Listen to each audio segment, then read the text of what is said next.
નમસ્કાર મિત્રો, હલચલ ભારત ન્યૂઝ 24 સાથે ફરી એકવાર હું મારિયા ખાન. જોઈએ આજના મહત્વના સમાચાર. સુરત જિલ્લાના મહુવામાં તારીખ 14/9/2025ના રોજ મહુવા પારસી હોલ ખાતે પીપલ્સ નીડ યુકે તરફથી સ્કૂલમાં ભણતા વિદ્યાર્થીઓને હમીદ મલેક યુકે દ્વારા સ્કૂલ બેગ અને 2 જોડી સ્કૂલ યુનિફોર્મ આપવામાં આવી હતી. આ કાર્યક્રમમાં ઉપસ્થિત મહુવાના સરપંચ અનિલભાઈ પટેલ, કારી ઇબ્રાહીમભાઈ સિકારી, ઇલિયાસભાઈ સિકારી, આફ્રિકાથી પધારેલા આમિર ખાન પઠાણ અને માજી ડેપ્યુટી સરપંચ મોનીસભાઈ ચૌહાણ, તોફિક પઠાણ મૌલવી, મોહમ્મદભાઈ મલિક, લાલુભાઈ ભરવાડ વગેરેના હસ્તે વિતરણ કરવામાં આવ્યું હતું. કાર્યક્રમમાં મહુવાના સરપંચ અનિલભાઈ પટેલે પીપલ્સ નીડ યુકે તરફથી આપવામાં દરેક સેવા વિશે હમીદ મલેક યુકેનો આભાર વ્યક્ત કર્યો હતો. કાર્યક્રમ અંતે આવનારા મહેમાનો તેમજ ગ્રામજનો અને વિદ્યાર્થીઓને નાસ્તો ઠંડા પાણી કરવામાં કાર્યક્રમનો આભાર વ્યક્ત કર્યો હતો. રિપોર્ટર રાશિદ ખાન પઠાણ, મહુવા. નમસ્કાર, ધન્યવાદ. હું અહીં ઇન્વાઇટ કરવા માંગુ છું આપણા સરપંચ સાહેબ અનિલભાઈને, જો આપણને 2 શબ્દ. Good morning.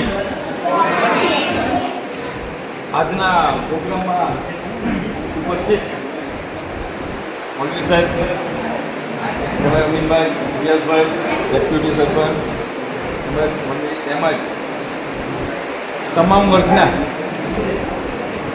ઉપસ્થિત બાળકો, બહેનો અને ભાઈઓ, પીપલ્સ નીડ દ્વારા આપણા જ ગામના હમીદભાઈ કરીને છે, આપણા ગામમાં જ એમનો જન્મ થયો, મોટા થયા ને પછી આપણા ગામમાંથી એ ભાઈ બહાર લંડનમાં ગયા ને એ ભાઈને, હમીદભાઈને એક પોતાના ગ્રામ પ્રત્યેની એક લાગણી કે તાલાવેલી કે જિજ્ઞાસા જે એમને એક ઊભી થઈ કે મારું ગામમાં ગરીબ માણસો છે, ગરીબ વિદ્યાર્થીઓ છે, ગરીબ ભાઈઓ છે, ગરીબ બહેનો છે, જેમના માટે હું શું કરી શકું. હમીદભાઈને એક પોતાના મનમાં એવી લાગણી ઊભી થઈ. તે લાગણી ઊભી થઈ ત્યારથી હમીદભાઈ વિચાર્યું કે બહારથી એ બધી ત્યાં લોકો મોટી મોટી ફેક્ટરી કે બધી જે મોટા મોટા માણસો પાસે એ પોતાના ગામની એક કથા કહે છે કે ભાઈ અમારા ગામમાં આ છે ને મારા ગામમાં ધારો કે નાનો વિદ્યાર્થી છે, તે ભણવા તેના માટે ચોપડા નથી, કપડાં નથી, શિક્ષણ માટે, આરોગ્ય માટે, એ બધી નાના બાળકો માટે કરવા માટે એમને જિજ્ઞાસા છે.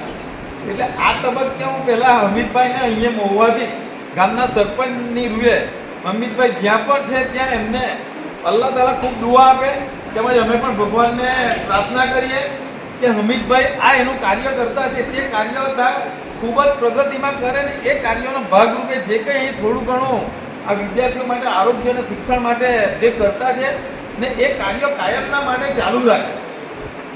આપણા ગામમાં તો ઠીક, પણ આજુબાજુના ગામમાં કે જિલ્લામાં કે રાજ્યોમાં પણ હમીદભાઈનો બધા જ આખી ભારત દેશમાં બધા રાજ્યોમાં કામ ચાલે છે હમીદભાઈ. મારી થોડી એમની સાથે ચર્ચા થઈ એટલે આ તબક્કે હું સરપંચ શ્રીમતી હમીદભાઈને ખૂબ ખૂબ એમનો આભાર વ્યક્ત કરું છું કે હમીદભાઈ જે આમાં કોઈ પણ એમણે કાસ્ટ જોઈ નથી કે આ હિન્દુ કે આ મુસ્લિમ કે આ, એટલે હમીદભાઈએ તમામ જ્ઞાતિના લોકોના માટે કોઈ ભેદભાવ રાખ્યા વગર બધાને એક સરખો ન્યાય આપી, એક સરખું શિક્ષણ, એક સરખા કપડાં કે એક સરખો કોઈ પણ કાર્યમાં, એટલે એ તબક્કે એનો પણ હમીદભાઈને એનો આભાર માની રહ્યો છું. આજના પ્રોગ્રામમાં જે સ્કૂલના વિદ્યાર્થીઓ આવ્યા એના માટે આ બેગ આપી છે, તેમજ ગરીબ વિદ્યાર્થીઓ માટે યુનિફોર્મ છે, જે એમનો મહુવાનું જે કારભાર તોફિકભાઈ કરે છે, એટલે એ બદલ તોફિકભાઈને પણ હું આજે વધાવી લઉં છું કે તોફિકભાઈ પણ ખૂબ જ કામગીરી કરી રહ્યા છે પોતાનો સમય આપીને. નિર્ભય તારીખે પણ પોતાનો સમય આપીને આપણે મહુવાની નથી, આપણે બધી જ જગ્યા પર જાય છે. એટલે એ તબક્કે હું તોફિકભાઈનો પણ આભાર માનું છું, તેમજ મુસ્લિમ સમાજના તમામ ભાઈઓનો પણ આભાર માનું છું. અસ્તુ ભારત માતા કી જય. આજ રોજ આપણા પીપલ નીડ્સ યુકેની ટીમ ગામ મહુવા, ડિસ્ટ્રિક્ટ સુરત, ગુજરાત, ઇન્ડિયાની અંદર કામ કરી રહી છે. તો આજે આપણે સૌ અહીંયા મહુવાના જે ગુજરાતી અને હાઈસ્કૂલના વિદ્યાર્થીઓ બધા ભેગા મળ્યા છે અને આજે આપણો એજ્યુકેશન પ્રોજેક્ટ છે, જેની અંદર દર વર્ષની જેમ આ વર્ષે પણ આપણે 2 જોડી કપડાં અને સ્કૂલ બેગનું વિતરણ કરવાના છે આજે. તો તમે જોઈ શકો છો કે આપણા ગામના આગેવાનો અહીં ઉપસ્થિત છે, તો આપણે બધા એમને તાળીઓથી વધાવીએ. આપણા અમીર ચાચા છે, આપણા ઇલેશ ચાચા છે, સરપંચ સાહેબ છે, અનિલ મામા, મોનિતભાઈ અને અમારા ગામના મૌલાના કારી ઇબ્રાહિમ સાહેબ અને મોહમ્મદ સાહેબ હાજર છે. તો પેપર નેટના ફાઉન્ડર અને ચેરમેન અમિત મલિક સાહેબનું આપણે શુક્રિયા અદા કરીએ છીએ કે જેમણે જેઓ લંડનના નિવાસી છે ત્યાંથી આપણાને અહીંયા સુધી આ મદદ પહોંચાડી છે. તો હું પોતે પેપર નેટની ટીમ અને આપણા ગામના આગેવાનો અને તમારા વતી આપણે એમનો ખૂબ ખૂબ આભાર વ્યક્ત કરીએ છીએ અને એમના માટે પ્રાર્થના કરીએ છીએ કે અલ્લાહ તાલા એમને બંને જવાબમાં બહેતરીન બદલો આપે. આમીન. જઝાકલ્લાહ.